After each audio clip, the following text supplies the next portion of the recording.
Well, hello. My name is Angel Wood, and this is Crime of the Truest Kind.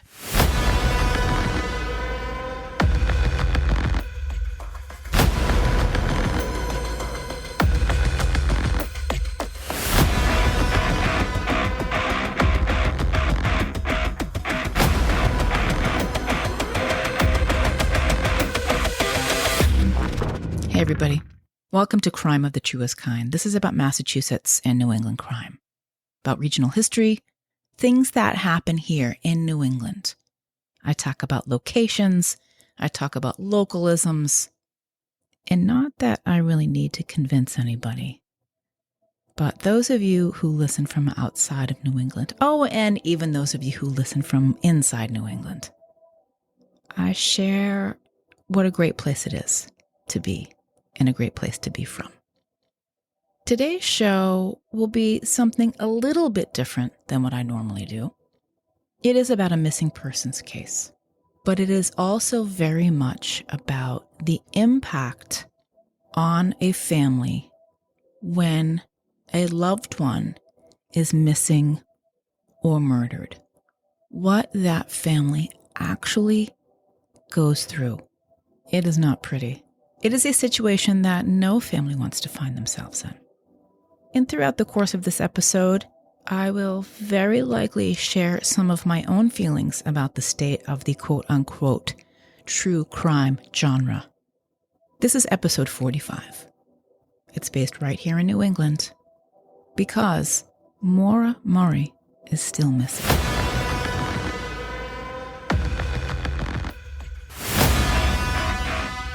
Maura Murray. I hope that name sounds familiar.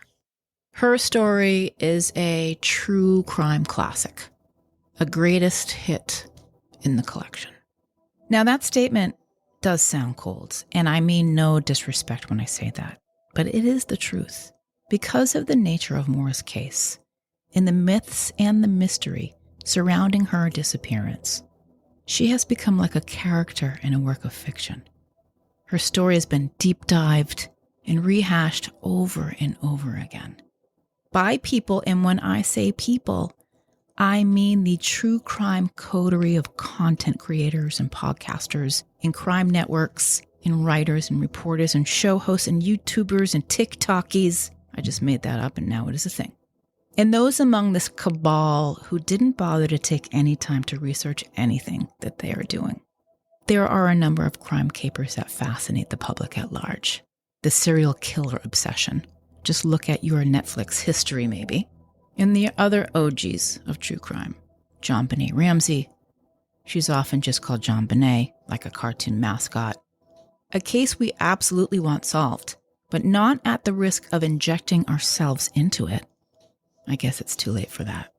Now, as much as I even dislike the thought of this person who is free, the case of Caylee Anthony goes down in the annals of crime history as one of the most outrageously effed up of the century. And I have a soft spot for the Goldman family, who lost their son and brother, Ron Goldman, when he was visiting Nicole Brown at her Brentwood home, and we now believe likely came upon her attack and was killed as a result. This stuff affects the families in ways we don't ever want to experience. Not one of us wants to volunteer for this club. Like so many other people whose unsolved case is languishing under the weight of internet fodder, Maura Murray, to absolutely no fault of her own, has been dehumanized, defamed, diminished, and even blamed for her own disappearance. This would put any family on the defensive and thrust them into the bright lights of a public stage they did not ask to be on, that they have no experience with, and most often little to no support navigating. It is incredibly painful for her family, this fellowship of the rabid crime consumer, pulling and tearing away at the very essence of their loved one and vilifying everyone in the process. It is a very lonely place to be. Tragedy Island is what my guest will call it. And due to the rising popularity of the true crime genre, things got even more awful. People looking to make a name for themselves on the backs of this family's pain. I witnessed a definite sea change a few years ago, spurred by cases like that of Libby German and Abigail Williams in Delphi, Indiana in 2017. 2 teenagers who were killed while out on a hike in a rural area. We saw it with the disappearance of Gabby Petito in 2021, and later with the murder of 4 University of Idaho students, Kaylee Gonsalves, Madison Mogan, Xana Kernodle, and Ethan Chapin. We saw as people scurry to post content falling over themselves for hashtag hits. All families are fighting for the truth about their children and their loved one, hoping for privacy to mourn, and they never are given that courtesy. What they experience and the countless families like them endure is unforgivable. Now look, I have personal experiences with crime in my own family, but I do not make a claim to be any sort of authority on having a missing or murdered loved one. Nor am I a fan of sanctimony or of virtue signaling. But I am a trained media professional, and a lot of this is just cringe-inducing. There is a line between harmful and helpful, and we all need to be able to recognize what that looks like. Podcasts, the true crime genre specifically, is a joke unto itself. When they are making sitcoms about it, we know that it has reached peak bananas. And I am a true crime fan, now a creator, and I've told you that story about my Nana and the detective magazines. I've been to crime conventions, I'm going to more this year. I've been an active consumer my entire life. True crime. We didn't know what it was then. They didn't have a name for it. Other people just thought we were weird. But I believe we can use the powers of true crime for good. Maura Murray's story is important because she's still out there. She grew up in a working-class family in Hanson, Massachusetts, a town of about 10,000 people, 20 miles south of Boston, the South Shore as we call it. It is Mary Lou's coffee territory. We've talked about this. And by the way, I saw Mary Lou's coffee is now being sold in the grocery store. Attention, market basket shoppers. That area of the South Shore is also cranberry territory. And it is cranberry bog tour season. Go to cranberries.org to learn more about Massachusetts cranberries and about the Cape Cod Cranberry Growers Association. I always learn something new every episode that I do of this show. And cranberry growers use migratory honeybees for pollination. A minimum of 2 hives per acre are utilized for cranberry pollination. I find that very interesting. And there is only one state that produces more cranberries than Massachusetts. Any guesses? If you said Wisconsin, you were correct. The others are New Jersey, Oregon, and Washington State. Hanson has Cranberry Cove. That's the town beach that goes back to the 1940s. I read about this wasp infestation they had in 2021. Sand wasps, insects, not white Anglo-Saxon Protestants. So this wasp infestation forced the beach to close on the hottest week of the summer that year. And of course, I read up on sand wasps and posted the links on the show notes and at Crime of the Truest Kind for the curious like me. Maura Murray was, by all accounts, not an average 21-year-old woman. She was exemplary, actually. She graduated from Whitman Hanson High School in 2000. She was captain of the cross-country team, an avid runner and hiker who was so gifted that she had the pick of colleges. And she accepted a congressional nomination from the late Senator Edward Kennedy and joined her sister Julie at West Point. That's the United States Military Academy in West Point, New York. There is no tuition there, by the way. Cadets are accepted as members of the U.S. Army. Each cadet receives an annual salary, room, board, medical, and dental care. It's very prestigious. All 5 branches of the U.S. military have an academy: Army, Navy, Air Force, Marines, and Coast Guard. Those are the 5 federal academies, and there are a number of private colleges as well. The U.S. Coast Guard Academy is here in New England, in New London, Connecticut. And I just read a very interesting story that takes place in New London that I will tell you about in a future episode. Maura found success at West Point. She was managing a very serious military training regiment, along with a strenuous chemical engineering curriculum. She established herself on both the cross-country and track teams. She rethought a military career and made the choice to transfer out of West Point to the University of Massachusetts Amherst, where she would study nursing. Now, it is known that she got into some trouble at West Point. That is true. Maura stole about $5 worth of makeup. Most of us have done that. I did that. I stole a CoverGirl blush from Bradley's in the Nashua Mall when I was like 16. The school would do some sort of official investigation, but she had chosen to leave by then.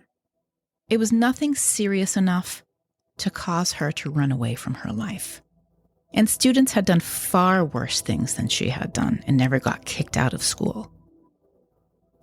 There was a great deal of false information about what led up to Maura's disappearance. And we have the responsibility to get it right, to the best of our ability. I am not going to go over all of the information that has been shared over the past 19 years. And I am not going to try to answer the same questions that her family has been trying to answer during that time. And I will go to the source. The Murray family created a website a few years ago as a resource about Maura. MauraMurrayMissing.org. What is important to note is that when she disappeared in 2004, there was no social media, no Reddit, no Basically a Detective, no YouTubers or true crime podcasters. That was both good and bad. Something called thefacebook.com launched at the same time Maura went missing.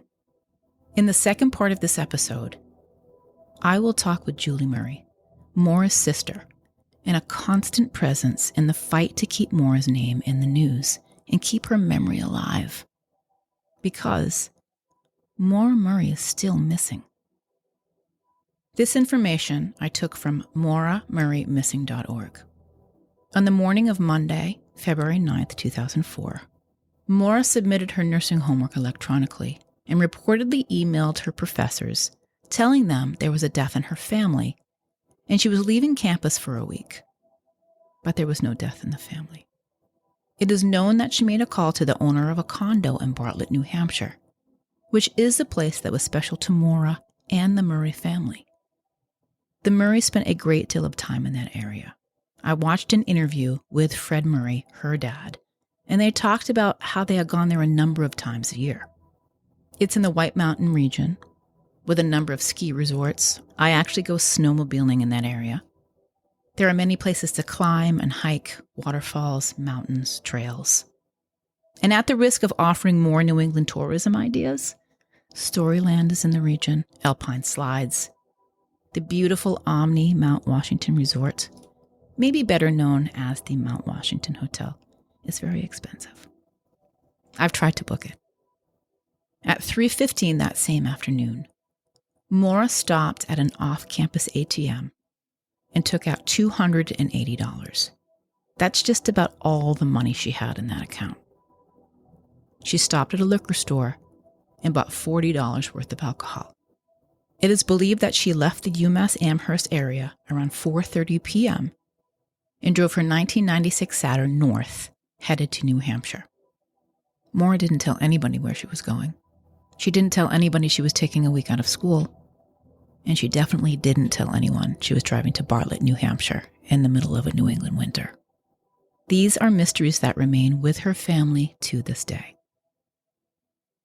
What we know is that at 7:27 p.m., a woman named Faith Westman, a resident of the small town of about 5,000 people in the Connecticut River Valley called Haverhill, New Hampshire, called police and stated that there had been an accident near her home and that a car was stuck in a ditch.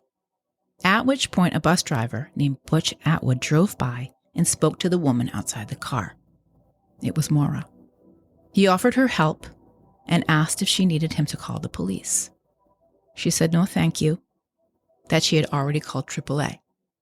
Now, knowing there was no cell phone reception in that area, Butch Atwood drove home about 100 yards east of the accident, parked his bus, and went inside to call the police. His call to 911 was placed at 7:42 p.m. When asked if Maura appeared to be injured, Butch Atwood told the police that she appeared to be shaken up and that the airbags had deployed in her car, but that he saw no blood. By the time the first officer arrived on the scene at 7:46 p.m., Maura was gone. The officer noted that the car had been locked. There was a box of red wine behind the driver's seat, as well as stains on the ceiling and door. He also noted that there appeared to be a rag stuffed in Maura's tailpipe. We would learn later that her dad, Fred, told her to do this as a way to avoid getting pulled over for excessive smoke coming out of her tailpipe. That officer asked Butch Atwood, the bus driver, to help him locate Maura. He suggested he drive west of the accident scene and search some of the roads in the French Pond area. A state trooper also responded and also searched the road west of the accident site. Fire and EMS also responded to the scene. EMS was dismissed within minutes, seeing as there was no one to treat. The 8 firefighters briefly searched the accident scene before proceeding back west and returning to their fire station. As far as anyone is aware, no one searched east of the accident scene. That brief conversation with the bus driver, Butch Atwood, is the last known interaction anyone had with Maura Murray. After 7:30 p.m. on Monday, February 9th, 2004, no one has seen or heard from Maura. She simply disappeared. Whereabouts unknown. There's been no trace of her. There was no activity on her cell phone or on her bank accounts. Maura Murray is still missing. Now, there is a comprehensive list of records, including 911 transcripts, police logs, accident reports, and affidavits. They can be found at the 107 Degrees blog. That is a site dedicated to acquiring and evaluating evidence in Maura's disappearance. I share that because the family shares that information. It is all linked at mauramurraymissing.org. According to the FBI's missing persons website, Maura Murray is a Caucasian female with light brown hair. She often has it pulled in a loose ponytail. She has blue-green eyes with dimples on both cheeks and a scar above. She was 5'7" and approximately 125 pounds at the time of her disappearance. Maura is very pretty. It is not my intention to objectify her. I want to humanize her. The FBI Missing Persons website continues. Monday, February 9th, 2004, at approximately 7:30 p.m., a black-colored Saturn four-door sedan vehicle belonging to 21-year-old Maura Murray traveled off Route 112 in Haverhill, New Hampshire, and became stuck. The roads in that area of northern New Hampshire were snow-covered at the time. Murray was not present at the crash scene when police arrived and has not been seen nor heard from since. Maura was last seen on surveillance footage earlier in the day at an ATM, wearing a dark jacket and jeans. Prior to that, Murray had left the University of Massachusetts Amherst, where she was studying nursing. Murray did not share with others her pending trip to New Hampshire, which was about 2.5 hours away. Murray received prior education at the United States Military Academy at West Point, was an avid runner, and enjoyed hiking in the White Mountains. There are a great many questions, many of which Julie Murray addresses on her TikTok channel, Maura Murray Missing.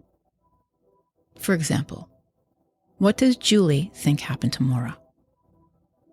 Foul play. In searching some of her videos, Maura walked away from the crash site and vanished. She was not found anywhere in the area. Nothing belonging to her was found. It was February in New Hampshire, the coldest time of the year. While her car was left behind at the crash site at the tree, she locked it up And the keys to Maura's car were never found. In fact, Julie shows the keychain. It's a circular piece of leather with a moose on it, sort of like a moose stamp into the leather. Pretty distinctive. Never been found anywhere. Not in the ground, not in the woods, not on the roadway, not in the area. In the now 19 years since Maura's disappearance, her family has been vigilant, making pleas to the police. In fact, the local police declined help by the FBI in the early stages of the search for Maura. But the Murrays continue to look for new leads. Maybe you saw the billboard campaign that was up just a few months ago. This coming February will mark 20 years since she vanished. Maura is not hiding away in another country. She didn't have facial surgery like some made-for-TV movie. Her family is not hiding her. There is so much misinformation that people continue to perpetuate untruths about Maura and the Murray family. Maura Murray was 21 years old when she disappeared. She was healthy. She was smart. She was a very good student. She was not a good driver. Julie says it. Maura drove too fast. She was making plans for her future, to marry her boyfriend Bill and to work as a nurse like her mother. Is it possible she was dealing with stress? Of course it is. Was nursing school a different kind of challenge for Maura? Maybe. She was brilliant. These are all questions her family has asked. Dad Fred, Mom Lori, sisters Kathleen and Julie, brothers Fred Jr. and Curtis. A family who has suffered greatly by speculation, exploitation, misinformation. We can do better. I am very grateful that Maura's sister Julie agreed to have a conversation with me. Not so much about Maura's ongoing case, although that is very important and the focus always when it comes to Maura. But the conversation is very much focused on what families go through when something like this happens. When Maura Murray went missing in 2004, it predated just about every resource families like the Murrays have today. There was no social media. There were message boards, and yes, there was internet. I'm not even sure if there was a blog spot. But the family did what they had to do. They went out and they pounded the pavement. There was their hard work. I spoke to Julie Murray, Maura's older sister, who has been on the forefront of keeping Maura's case in the public eye. And I'll say it again, no family has made the conscious decision to put themselves in the position that families like the Murrays have been in over the last 19 years. Stick around for the end of the show. I will thank our Patreon patrons. Crime of the Truest Kind is online everywhere at Crime of the Truest Kind, and now on Threads.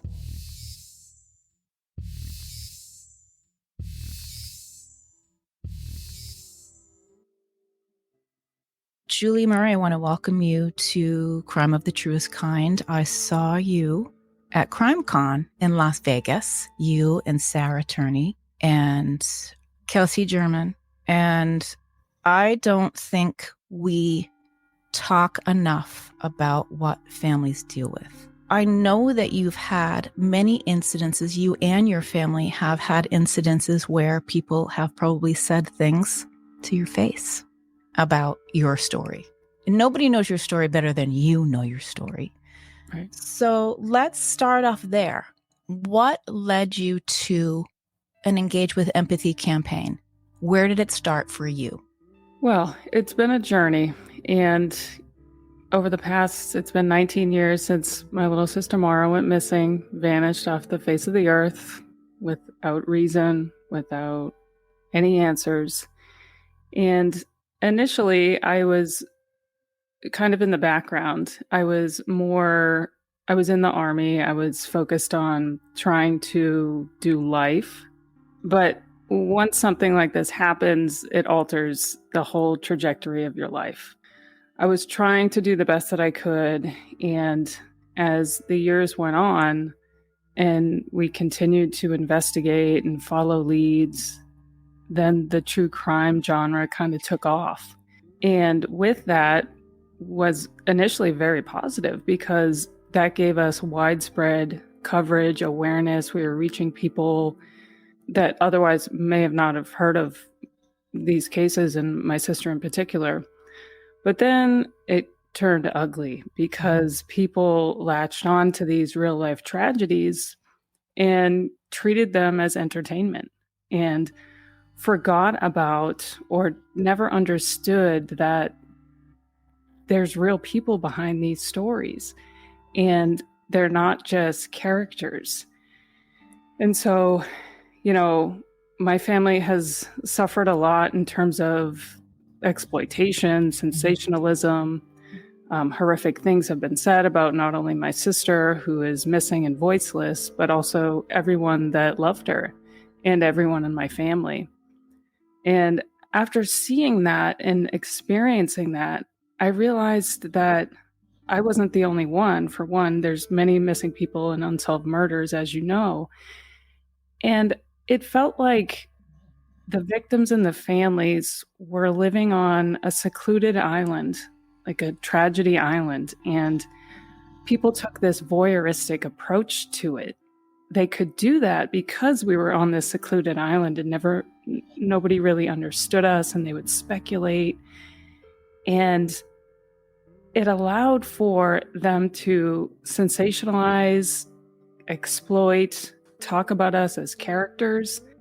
And that continued to happen. And I was feeling it. And I woke up to it, to horrific, blog posts with these ridiculous, sensationalized tabloid headlines all the time. And it was just so hurtful because when you're living on this secluded tragedy island, you're so vulnerable and you're already trying to deal with everything that goes on with a missing loved one. And it's hard to even put into words what that feels like.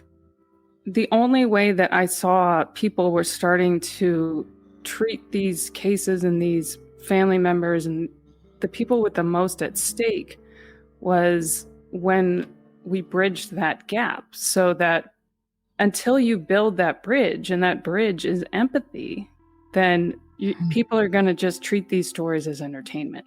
I felt that was missing in my experience in true crime. And so that's why I started the Engage with Empathy campaign, because once you bridge the gap between consuming and creating these stories without having the knowledge or understanding of what it really is like to be a family member of a missing or murdered loved one, you're not going to get it. And you're going to be able to rationalize your exploitation. You're going to be able to do those sensational headlines until you look me in the eye, until you talk to me, until you sit in a room with me and see the pain and anguish on my face and see the emotional and psychological toll and turmoil that I live every single day. And once I started talking to different consumers and creators and building that trust and understanding, I was like, wow, this is so much better, because not only am I bringing them onto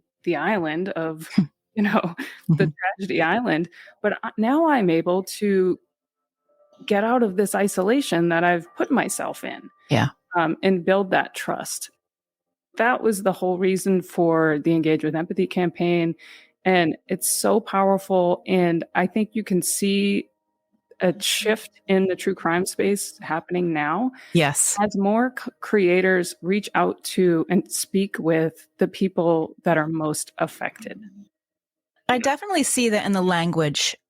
I see more and more people. There's always going to be the divide. I see more and more folks who are talking about ethics in true crime. And it almost seems like a nonsensical term, right? Ethics in true crime, because for so long we have seen this exploitative blood and guts, Your younger sister Maura disappeared in 2004, before armchair detectives and web sleuths and YouTubers and keyboard warriors and true crime quote unquote investigators. Her story was one of the first phenomenons in this. Is that fair to say? I would say that's fair to say because Maura went missing the week Facebook launched. Oh my gosh. So that kind of puts it into perspective. I mean, this is before any of these apps that we have, TikTok and Instagram, all of that. That didn't exist when Maura disappeared. And so I would say, yeah, I mean, you've seen it played out over the past 19 years if you just look at Maura's case alone. And you can see the good that it did at the beginning, where instead of going up to New Hampshire and knocking on doors and pinning up flyers, I could make a post and reach so many more people and get Maura's face out there and get people talking and connect with locals, connect with people from all over the world. And that is powerful, especially in an unsolved and missing persons case, because you've got to reach those people that might know something, and you're not going to be able to do that. And we weren't able to do that as efficiently until we had social media.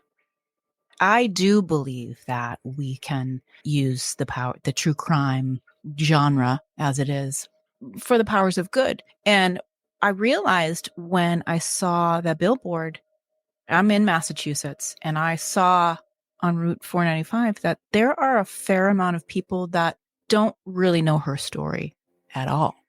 And to be able to, have her face and those details so prominently displayed, I really hope that it shakes something out of the tree, so to speak. How have you and your family, I know your dad has been a very prominent figure here, your siblings. How have all of you been able to deal with things that pop up in the media? I know that you have the website, Maura Murray Missing. You issue statements. How does it happen behind the scenes for you? Something comes up, and are you united? You meet together, you talk things over, and then decide what your approach is going to be. How does that work behind the scenes for a family like the Murrays?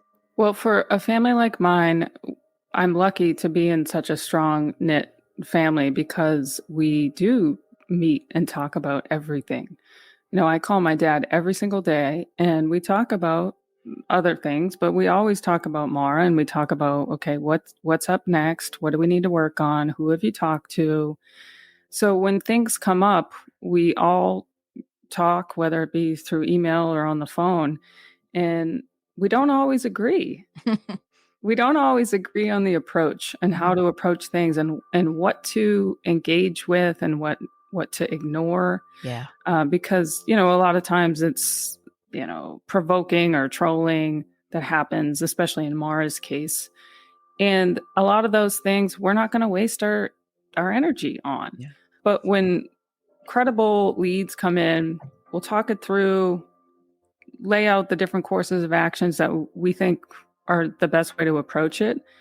And even if we don't agree, we always know that Maura is the North Star. So it's easy for that and to have that dialogue within my family to figure out what's the best course of action to take, because we all want the same thing. There's a difference between the inner workings of a family like mine and then say, people on the internet, because people on the internet don't always want the best. I hate to say it, but they don't always want the best for the victims and the families. They have their own agendas and want to churn out content and get attention and make a name for themselves. And it's not always victim centered. But families like mine, we're always victim centered because that's the most important thing. So, yeah, I mean, we have the dialogue. We disagree on a lot of things. We butt heads. But at the end of the day, we want the best and we want answers from Maura. I think of you and your dad when I listen to Kim Goldman. She's Ron Goldman's sister, who was murdered in 1994 while he was visiting Nicole Brown. She has a very close relationship with her dad, also named Fred. And he has been a rock for her family. She was very young. I think she may have been, I'm not even sure if Kim Goldman was 20 when her brother was murdered. But he has been a rock for their family, even on his worst days. And I think about you too, Julie, because I think that you have been, even on your worst days, you're just really trying to figure out what could have happened to your sister who you miss. It's incomprehensible. Kim Goldman has a podcast called Media Circus. I would love for you to tell your story on her podcast. I think it would be phenomenal. So listen to it if you haven't yet. Just talk to a number of people who are on the side that your family is on, the impact that something like this has made on your family. You know, and listening to somebody like Kim Goldman is impactful, and it puts a different perspective for the person when you hear the things that her family went through. Good God, you couldn't even imagine sometimes getting out of bed, some of the things that they have gone through. But I think things like this and something geared directly toward putting these things in the faces of people who don't recognize it. I'm a true crime consumer. I'm a fan. I'm a content creator. I'm a writer. I'm all of those things.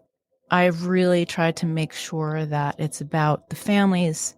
It's about the person that the story is about. There's if I write a story about someone who has been murdered, that case has been tried, the person has been convicted, they're in prison. I want to talk about that, the memory of that person or those people. How can we move forward in a way that can be positive in telling these stories, Julie? Well, when I created the Engage with Empathy campaign, I had that in mind. And so the 4 pillars of the Engage with Empathy campaign follow the CARE principle, as I call it. Number 1 is center the victim. So you have to ask yourself, both as a creator and a consumer, why am I doing this? What is the intention? Am I doing this to further the case? Okay, great. Let's go. I'm on board. But if you're doing it just for attention, for clicks, then I would argue that's the wrong reason. And then avoiding harmful speculation. Speculation is all over all of these cases, and it's so very harmful, not only to the investigation, because when you have misinformation floating out there, and as you know, once you put something on the internet, it can never be deleted. It ties up resources with the investigation, with investigators who have limited time, limited funding, and it also further traumatizes the people left behind in the wakes of these tragedies. So that's why I encourage people to research responsibly, and that's the R in the CARE principle, because not everything you read is true. And not everything that's written on the internet or in other places is accurate. And by not doing your due diligence and checking the sourcing and going back to the intention of what is the purpose of this article or blog or book or whatever it is, you're going to perpetuate that misinformation. My sister's case is full of misinformation. People go to the Wikipedia page and it's just rehashing misinformation that was printed just so many times that people think it's fact. And so then you've got the re-traumatization of the real humans, and it's just awful. So that's something both creators have a responsibility to do, as well as consumers. You know, if you're sitting back eating popcorn, listening to this murder story, you have to ask yourself, why am I doing this? Are there any, does the creator offer any advocacy avenues or ways to help the case, or what does the case need? What does the family need? Things like that. And then, of course, the E in the CARE principle is engaging with empathy, because I didn't choose this for my life. And I would argue nobody in my position chose this tragic path that we're on. And I also don't have a way out. I can't close my laptop and go for a walk and it just stops. I carry Maura's absence with me everywhere. The presence of her absence is in every waking thought that I have. And it has been for 19 years, and it will continue to be. So engaging the vulnerable people that are most effective, it is so important. And I think a lot of times consumers forget that. And, if it feels slimy, it probably is. Yeah. It's simple. Use the care principle. And that's how you can figure out whether you're part of the problem or part of the solution. This is a great deal of emotional labor for you and your family. How do you take care of you? What are some of the things that you do to take care of you? Well, I've gotten really good about compartmentalizing, because it's the only way that you can try to do life when you're in a situation like mine, where the ambiguity takes away all sense of control. I have no control. And we live in a world where people want control, they want to problem solve. And when you have a missing sister for 19 years, you lose all agency over that. So I'm good at compartmentalizing, and I can go to my job and do my job and close the Maura file cabinet in my brain, and then reopen it. It's always there. One of the things that I do is I work out all the time. Like it's probably to the point of obsession. That's just what I do. But everybody in my family does something different, and all families do different things. My dad, he takes his frustration out in anger and demanding action from public officials. And that's to allow himself to do life. Yeah. My siblings, they turn inward and they isolate. And, I mentioned my sister Kathleen before. She picked up unhealthy coping mechanisms and turned to drugs and alcohol. And so everyone does it differently, and you just have to find what works for you so that you can continue on. The not knowing is so difficult, and everything is gray. You never know, what is happening, and you're always wondering constantly. Even in your sleep, subconsciously, you dream about, horrific things. And that's something I think people don't talk about a lot, and that's why I have been more public and vulnerable and kind of sharing some of these things, because when you see me and you talk to me, you can feel it, and you're less likely to call me suspicious and say that I'm helping my sister hide in a different country.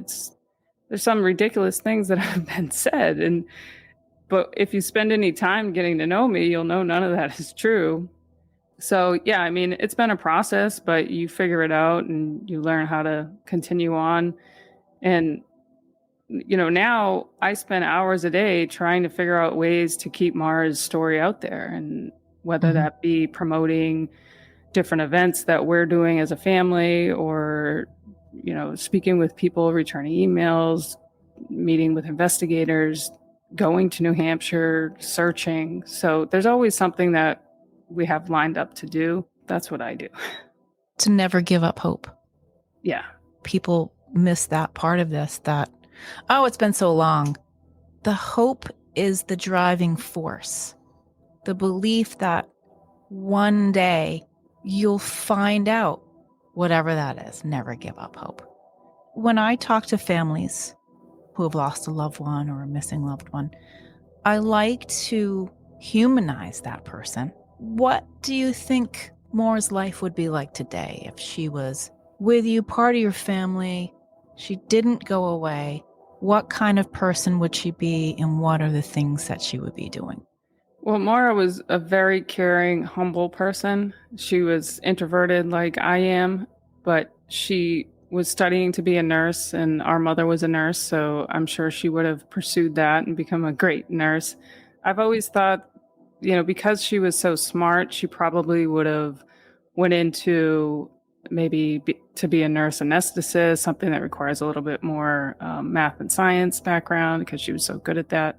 Probably would be married, had kids. I know she definitely wanted to have kids. We would be going on fun adventures like we did growing up, and hiking, and There's a lot of things that I've done in my life that I feel this void, because I know it would be something that I would want Mara to be with me to do. And, whenever I go on a hike, I think about her, and just going on a run, because Mara and I ran together every day, and, just doing everyday life things. I don't have anybody to call now and just kind of talk smack to, because that was our love language, just being New England kids, you just talk smack, and that's how you show that you love them. And That's right. I don't have that anymore. And that's the thing that I miss the most, is just being able to call her on the phone and just talk smack about whatever.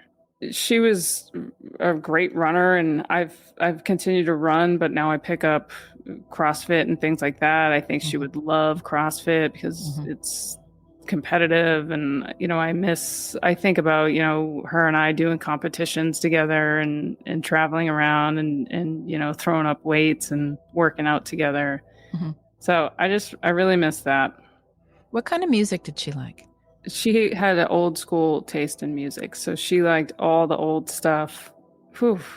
But she also liked some new age stuff like Coldplay and U2 and the Police and New Radicals. But she also liked Al Green and Nice. Led Zeppelin and the Eagles. And, so she had a very wide ranging love for music. And both of my brothers are very musical, and she would listen to music and go to concerts with Freddie, my older brother, and my little brother Curtis. He plays the guitar, and he can sing, but he's too shy to sing. But yeah, so she definitely picked up that musical side. I did not. I like hearing you tell the story, because you have a smile on your face when you're talking about her. Yeah.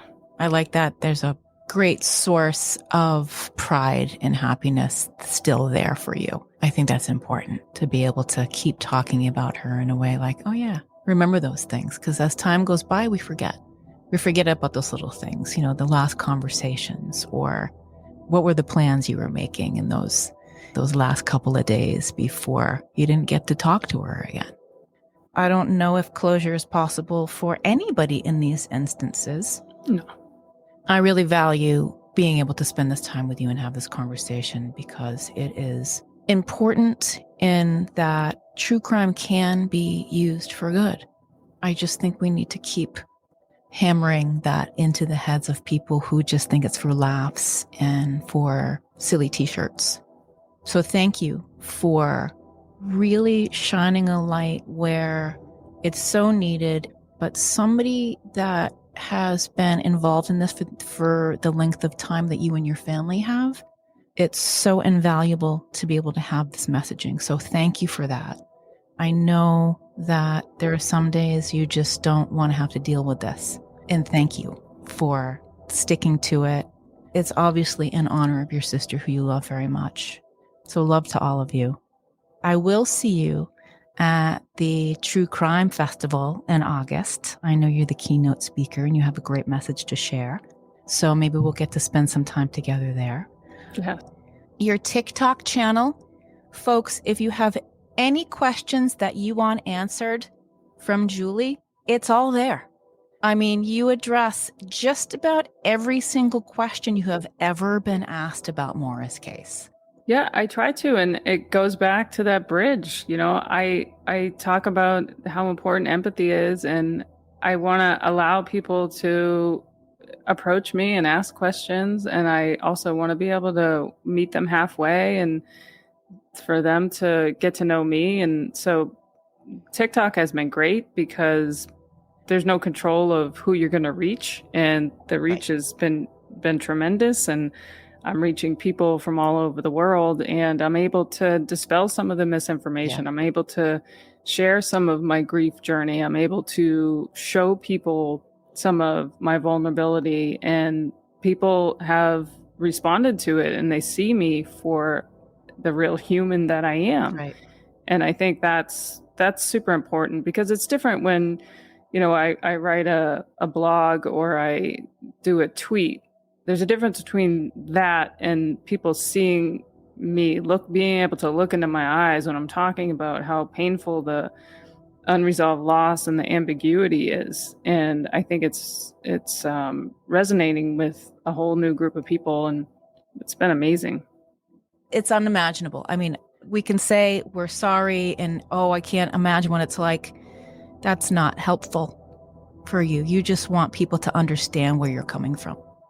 Yeah, I think it's important to distinguish between sympathy and empathy, Yes. because empathy is what connects us as humans. It's how we establish an understanding, a better understanding, and it cuts out the, that voyeuristic side where you're kind of just peering in on the worst day and the worst tragedy of my life. That's right.